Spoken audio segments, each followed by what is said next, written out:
The rain was a steady gray curtain outside the funeral home window, a perfect soundtrack for my performance. I clutched a tissue, dabbing at my dry eyes, a masterclass in feigned grief. My brother, Michael, and my sister Clara were true mourners. They wept for our father, a man who had adored them and barely tolerated me. He'd made it clear in his final months, the business, the houses, the legacy. It was all for them. I, the black sheep, was to get a small, insulting trust fund. They were too lost in their sorrow to notice my subtle movements. The quick text to my lawyer, the fleeting smirk as I comforted Michael. Father's death was my opportunity, a chance to rewrite the script he had so carefully crafted. I had spent years in the shadows, learning the company's secrets, observing Michael's careless management and Clara's disinterest. Now, with the proper documents forged and access to his private accounts, I was ready to make my move. The will hadn't been read yet, but I knew what it said. They would receive their inheritance, and I would be left with crumbs. I had to act now, while their grief was a thick, blinding fog. The plan was simple, ruthless, and perfectly timed. While they were mourning the man, I was already mourning the life I never had, and preparing to take the one they had always expected. The transfer of the first property would be confirmed by midnight. The rain poured down, washing the city, as I began to wash away their futures. It was a new day for me, and by the end of it, a new life. If you enjoyed this chapter, don't forget to like and subscribe to our channel for the rest of this dramatic story. The first phone call from the lawyer came a week after the funeral. Michael, with a tired tremor in his voice, said something about a minor clerical error. I played the concerned sister, offering to look into it. He was too drained to argue. The truth was, the minor error was just the beginning. While they were busy arranging the headstone and picking out flowers, I was busy with banks and real estate offices. I had spent the past year meticulously gathering information, creating a digital paper trail that would lead investigators in circles. I knew all their passwords, all the hidden clauses in Father's company contracts. The family business, a chain of successful car dealerships, was a labyrinth of finances, and I had the map. Michael, bless his naive soul, had left his laptop unlocked on my last visit to his home.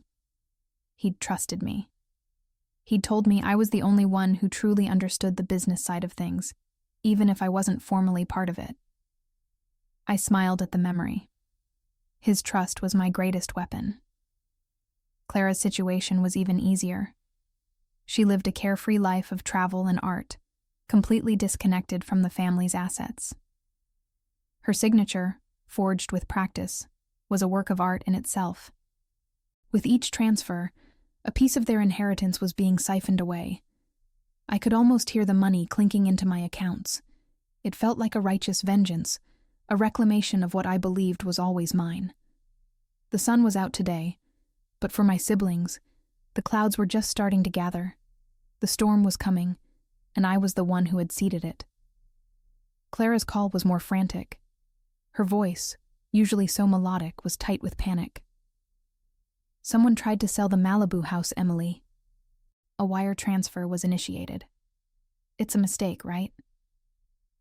She sounded like a little girl, lost and confused. I feigned shock. What? Who would do something like that? Let's check with the lawyer immediately. My heart raced, but my voice was calm. This was the moment of truth. My meticulously crafted plan was now in play.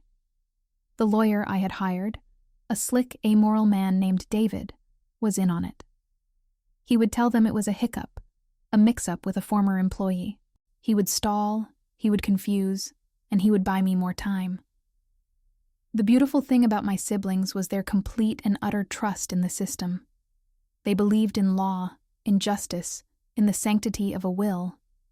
They didn't understand the shadows, the loopholes, the gray areas where a determined person could operate. I did. I had lived in those shadows my whole life, an observer, an outsider, a ghost in my own family. Father had created a system where I had no choice but to find a different way. He had trained me, unknowingly, for this very moment. He had taught me that survival meant being smarter, tougher, and more ruthless than everyone else. And I was. The first house was already gone. The second one was on its way. The day the will was officially read was a scene straight out of a soap opera. Michael and Clara, looking pale and gaunt, sat in the lawyer's office, ready to hear the words that would confirm their legacy. They sat there, clutching their leather-bound planners, ready to take over the empire. I sat across from them, a small, knowing smile playing on my lips. The lawyer, a man hired by our father, a man who was now utterly useless to my plans, cleared his throat. He read the long, tedious legal jargon. He spoke of the car dealerships, the houses, the vacation properties, the stocks. He then read my name and the paltry trust fund. Michael squeezed Clara's hand, a look of sympathy in his eyes. He didn't know the game was already over. Then, the lawyer's face turned a pale shade of gray. He read the list of assets, and with each one, a question mark hung in the air. The property on Ocean Avenue. The deeds seemed to have been recently transferred. The company shares. A significant portion was sold last week. The room fell silent. Michael stood up, his face a mask of disbelief and betrayal. "What are you talking about?" he demanded. The lawyer stammered, shuffling papers. It appears there was a series of legal transfers, all signed and verified. Michael looked at me. Clara looked at me. Their eyes, once filled with grief, were now filled with a dawning horror. They were looking at the person who had betrayed them, and by the morning, they would own nothing. If you're gripped by this story, remember to subscribe to our channel for the next chapters. It's going to get intense. The shock was a tangible presence in the room. Michael's face, a second ago filled with anger, was now slack with a disbelief that cut me deeper than any curse he could have thrown. You did this?" he whispered, his voice barely audible. I met his gaze, my chin held high. "I did," I said, my voice steady. I was tired of being the afterthought. Clara started to cry, not the soft sobs of grief, but a raw, gut-wrenching wail of betrayal. "How could you, Emily? After everything?" she choked out. "After what?" I shot back, a lifetime of resentment bubbling to the surface. "After watching you two get everything without even trying? After being told I wasn't good enough? After being given a pittance while you inherited an empire?" The words poured out, a torrent of bitter truths I had kept bottled up for years. I watched their faces, seeing the dawning understanding that their grief had been my opportunity, their trust, my weapon. The lawyer, a man who had known us since we were children, looked at me with a horrified expression. He knew my father's will, the one that had left me out. He was now seeing the real-life consequences of that decision. Outside, the sky was a clear, indifferent blue. Inside, our world was crumbling. The money was a means to an end, but the real victory was seeing the look on their faces, the look that said they finally understood the monster they had created. The next few months were a blur of legal battles and frantic phone calls. Michael and Clara, with their new legal team, tried everything. They tried to prove I had forged the documents. They tried to prove I was mentally unstable. They tried to prove that the transfers were illegal. But I had been too meticulous. I had a team of lawyers, all of whom I had paid handsomely, and a digital paper trail that seemed ironclad. The media, of course, had a field day. Family feud, sibling betrayal, the ruthless heiress. The headlines screamed. My face was plastered on tabloids, a caricature of a villain. I didn't care. The money was rolling in, the properties were being sold at a profit, and for the first time in my life, I felt in control. The victory, however, began to taste a little hollow. The sprawling penthouse I bought felt empty. The expensive clothes and jewelry didn't fill the void. I started to notice the quiet. The phone, once filled with calls from my siblings, was now silent. My friends, the ones who had cheered me on in the beginning, started to distance themselves. I was a spectacle, an object of morbid fascination, but not a person. One night, I found myself walking through a park near my old neighborhood, the one where Michael and Clara still lived, in a much smaller apartment now. I saw them from a distance, laughing with their children, a simple picnic on a simple blanket. They had nothing, and yet, they had everything. For a moment, the cold satisfaction I had felt for so long faltered, and I felt a pang of something unfamiliar and deeply unsettling: regret. Life as a pariah was surprisingly lonely. I had everything I had ever wanted: money, power, independence. But I had no one to share it with. My days were a monotonous cycle of meetings, transactions, and lonely dinners in extravagant restaurants. My nights were filled with the silent echoes of a family I had destroyed. The constant vigilance, the fear of being caught, had started to weigh on me. One evening, a detective showed up at my penthouse. He wasn't there to arrest me. He was there to talk about Father's business. Apparently, some of the car dealerships were in a mess, and he suspected a third party. I knew exactly what he was talking about. During my takeover, I had uncovered some shady dealings Father had been involved in, things that had nothing to do with me. I had ignored them, focused only on my own gain. But now, they were coming back to haunt me. The detective asked a few pointed questions about some missing documents I had erased from the records. My meticulously crafted plan was starting to unravel. The feeling of invincibility I had felt for so long started to crack. It wasn't a matter of if I would be caught, but when.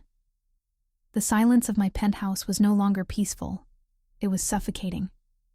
I missed the noise, the arguments, the simple, mundane chatter of a family. I had won the battle, but I was losing the war for my own soul. Are you ready to see what happens next? Subscribe to our channel and hit the notification bell so you don't miss the dramatic conclusion. The dominoes started to fall. The detective's visit was just the beginning. The shady dealings I had unearthed and ignored were now linked back to my fraudulent transfers. I was in too deep to come clean. I started to lose sleep, haunted by the specter of my former life. I saw Michael and Clara everywhere, in the faces of strangers, in the background of news reports. I even saw them in my dreams. A new kind of reality began to set in. The money I had so desperately craved was now a chain around my neck. Every purchase, every luxury, felt like a constant reminder of my crime. I was a prisoner of my own making, trapped in a golden cage. One afternoon, I saw Michael at a coffee shop. He was with his daughter, helping her with her homework. He looked older, his face etched with a sadness that went beyond the betrayal. He had a look of quiet dignity, of a man who had been stripped of everything but had found a way to carry on. For a moment, my breath caught in my throat. I remembered a time, a long time ago, when he had taught me how to ride a bike, his hands steady on my back. I remembered Clara, braiding my hair and telling me stories. I had stolen their legacy, but I couldn't steal their peace. And for the first time, I realized I had not truly won. I had simply traded my poverty for a different kind of emptiness.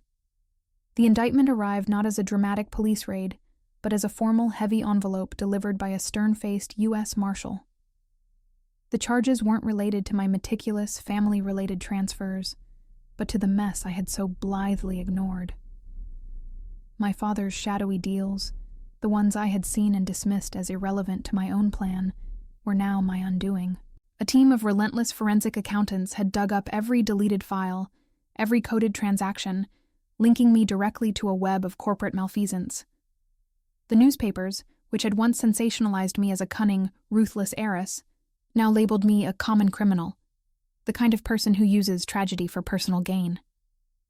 The money, once a source of immense power, was frozen in an instant, and the assets I had so proudly acquired were seized. The penthouse, with its panoramic city views, no longer felt like a palace. It was a gilded cage, a stage where my play had just ended in a catastrophic failure. I was back to square one, but in a far worse position. I now had a criminal record, a reputation in tatters, and absolutely no one to turn to. My slick, amoral lawyer, David, had vanished, leaving me to face the fallout alone. The fair-weather friends who had once basked in my wealth had scattered like roaches. I sat on the cold marble floor of my empty apartment, the silence a heavy, suffocating blanket. The rain started again, a steady curtain of gray, just as it had been the day of my father's funeral. But this time, the tears I felt weren't feigned. They were real, raw, and an all-consuming wave of regret washed over me. I had wanted to make my family suffer, to inflict upon them the pain of being an outsider. I had succeeded, but in doing so, I had made myself suffer 1,000 times more.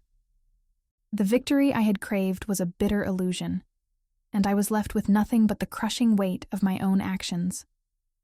The final scene of my downfall took place in the sterile, unforgiving environment of a courtroom. I was there for my sentencing, a public spectacle of my undoing. To my surprise, Michael and Clara were there. They sat in the back row, silent and somber, their presence a quiet testament to the damage I had wrought. There was no hatred in their eyes, only a deep, weary sadness that was 1,000 times more painful than anger. The judge, an old man with a face full of disappointment, looked directly at me as he delivered his verdict. He spoke of my betrayal, my greed, and my manipulation, detailing the life I had destroyed for a few years of ill-gotten gain.